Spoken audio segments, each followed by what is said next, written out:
Hey people, Mark here, and since I hit 1,000 subs, I've meant to start making content surrounding Starfield, the upcoming Bethesda sci-fi RPG. I've been stuck on what to talk about first, but I figure a good place to start would be the step out moment. But first, please do subscribe. I make Halo lore content in droves, and eventually Starfield lore as well. Follow on Twitch too if you feel like it.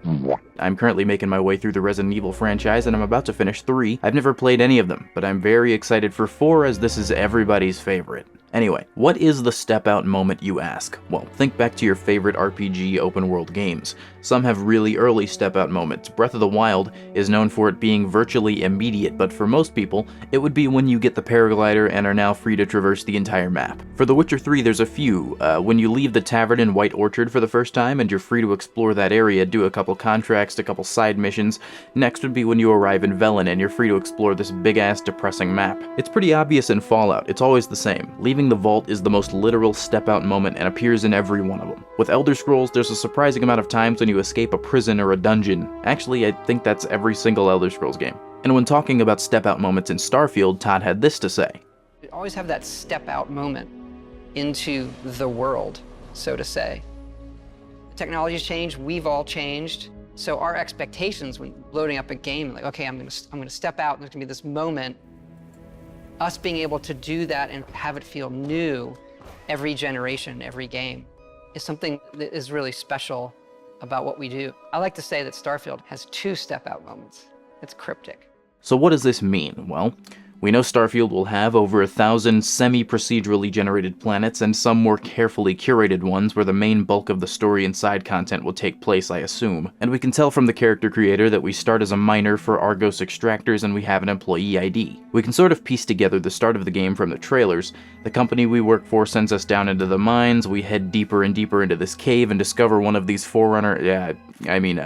very mysterious ancient civilization artifacts that are silver and float and form ring-like shapes, and they give us some kind of vision that they don't show us in the trailers just yet, and as I guess is Protocol or something, Constellations is called. This is sort of the main story faction. The Scions of the Seventh Dawn, Stars, the Resistance from Half-Life. But before or maybe while this guy, the representative from Constellation, arrives, the Crimson Fleet attacks, and we probably get our first taste of combat. Notice we haven't had the step-out moment yet. Could be, as some people have speculated, that we get his ship after he dies in combat, a real Abin Sur Green Lantern situation. He might tell us to go to Constellation, but we might be able to, right now, dodge the proverbial Concord Minutemen quest and go straight into the thick of space. This would be the first step-out moment, but think, does this sound like there would be much more to step out into? Remember, Todd said there are 2, and while arriving at New Atlantis or Aquila City or Neon would be awesome, it pales in comparison to the Great Beyond. I don't think you can really call any of those a second step-out moment. Now that could be my naivete, those cities could be sprawling, labyrinthine, cyclopean locations, the likes of which gaming has never seen, but I doubt it. No. I think the second step-out moment is something that we haven't seen. It could be that at first we are restricted to only some planets or only the handcrafted ones and can't venture out into the procedurally generated unknown. But what I hope, naivete or otherwise, is that the stepping out point, the second one, is more than that even. The lore we know about Starfield's universe is somewhat sparse, but the paraphrased rundown is this. 300 years from now, humanity has spread out into the settled systems under the government of the United Colonies, reaching about 50 light years away from Sol, aka the Old Neighborhood. The capital of the UC is New Atlantis, on the planet of Jameson in the Alpha Centauri system. The UC is led by the Military, Administrative, and Scientific Triumvirate, or MAST for short. That sounds dirty. UC Sec, UC Sysdev, and UC Vanguard are responsible for the military duties of the government, and things are not entirely hunky-dory in the settled systems. At the start of Starfield, the galaxy finds itself in some measure of relative peacetime, the main established threat being the Crimson Fleet, who, while I'm sure they're threatening and dangerous in their own right, I don't think are powerful enough to take on the UC in open warfare, or at least they haven't been shown to be. That said, I don't have a doubt in my mind that if the player sides with them, they can make it so. Anyway, human space is still feeling the effect of a conflict 20 years prior known as the Colony War, or, as I'm sure will be the case after Starfield, Colony War 1. The war was between the UC and a faction calling itself the Freestar Collective. These are our insurrectionists Halo subscribers. However, unlike the United Idiot Front, the Freestar Collective actually won its independence, and is now based out of Aquila City, although I get the impression they are a lot smaller in scope than the UC. The Freestar Rangers are the main peacekeeping force in the FC, based out of some place called The Rock.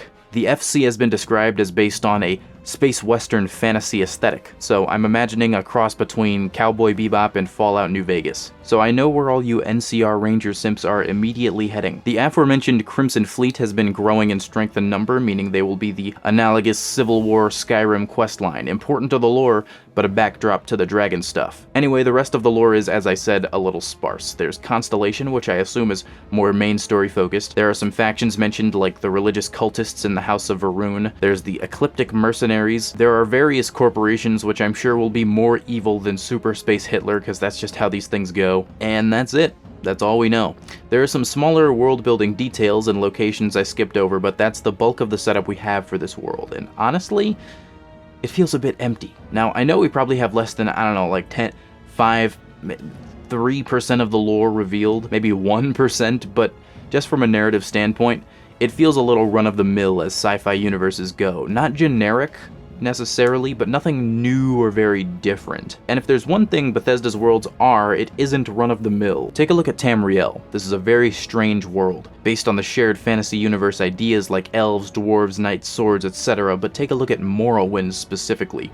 What the fuck is going on here? Slam dunk a Argonian baby into the trash can. Look at the Thu'um, the creation myth, the Daedra, the weirdness of every race's backstory. Look at Fallout. Now, granted, Bethesda didn't create Fallout, but they really did turn it into the lore monolith and cornerstone of modern post-apocalyptic media that it is. I'm not hating on the original devs at all. I love Wasteland, but the point I'm getting at is they're hiding something. What is the second step out moment? I don't think it's just stepping out into space again. I imagine it's got to be more than that. Maybe aliens? We see plenty of alien animals. They appear to be more like a commonplace thing to the humans of the UC. The existence, or at least past existence, of aliens, intelligent ones, has been pretty much confirmed because, I mean, you have ancient space artifacts. What the fuck else is it gonna be? But maybe I'm the person they're trying to fool with that. Like, people who are used to the ancient aliens trope. Between the Reapers and the Forerunners and the Protheans, I mean, it's not exactly a new thing anymore, so maybe they are trying to trick us with that. But it could be like some kind of race of Lovecraftian intergalactic gods, and they're waiting for us to reconstruct their portal from Yuggoth so they may steal our bodies for purposes we couldn't hope to understand. I'm getting ahead of myself. Maybe the artifacts lead to the second step out moment, something we haven't yet even had a glimpse of. Maybe time travel? I hope not. Sick of it. Multiverse? Hope not. Big studios are gonna play that trope out before it even gets good. I mean, other than everything, everywhere, all at once. Point I'm getting at is Bethesda worlds are never run-of-the-mill. They're never what you expect. You hear nuclear post-apocalyptic wasteland and you expect the mutants, but you don't expect the power armor-toting racists, the little green men, or country and century-spanning secret war for humanity's existence, threatened by a cosmic horror lurking under the Earth's surface, waiting for the sufficient awakening ritual. Or a cool robot detective. Anyways, that's it. I think there's more we don't know about Starfield's universe, and that is about all I can say. I mean, it's an incredibly vague observation to make, and considering the main theme of the main quest is the search for the unknown, it's not exactly a galaxy brain take. But I think a mention of a second step-out moment is of particular interest. In conclusion, if the first step-out moment is into the vastness of space, what could possibly succeed that? And I think just like that, Todd has succeeded in making me poise the Constellation's motto for them. What is out there? What do you think it could be? Do you think I'm an uncreative bitch? Tell me please in the comments.